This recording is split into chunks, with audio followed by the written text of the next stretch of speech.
एक तबायब अपने कोठे पर बैठी थी। हजारों उसके पति रोज जाते हैं कमदार मामा, रोज उसके एक पति जाते थे उस कोठे पर उस तबायब से मिलने के लिए, लेकिन उसी में एक लड़के से उसको मोहब्बत हो जाती है। बहुत नाम बता सकते हैं? और वो नाम बता सकते हैं?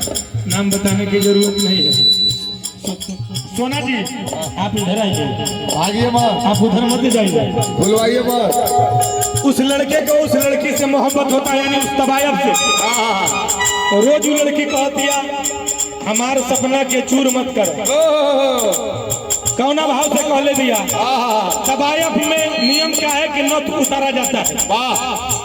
अब ये नहीं कही कहाँ की तबायब, लेकिन वो किस भाव में कहती है तबायब उससे, अपने आशिक से। दुनिया जाने का धरवाई भी बनल है सोना गाछी।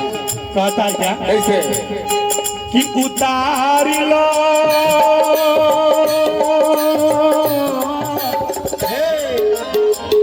दुनिया के राजा ये हमारी सैया ये मोहरा उतार लो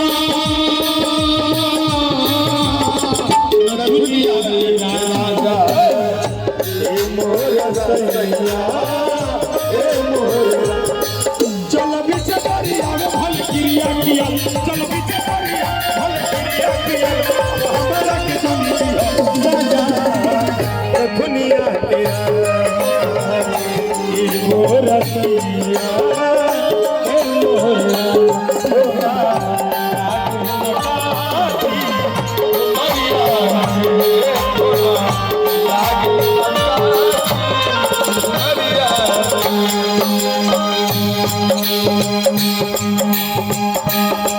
मैं न पवलू शराबी अता कल करो,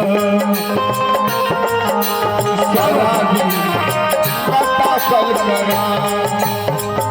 हम कहना चाहते हैं मिठाई बोल से। मैं न पवलू शराबी नता कल करो, रूप के रानी छत से न झाकल करो। भैया देखेंगे एक बहुत अच्छा सा प्यारा ऋषि मौर्य अशोक भैया, ऋषि मौर्य जिला मंत्री फार्मासिस्ट संघ आजमगढ़ भैया धरती से, क्योंकि मंत्रिमंडल जिला चिकित्सालय आजमगढ़ भैया की तरफ से एक पुरस्कार मिला है गोल भोजपुरी अंदाज में। चलिए अब उसके आशीर्वाद मिठाई। नैन पवलू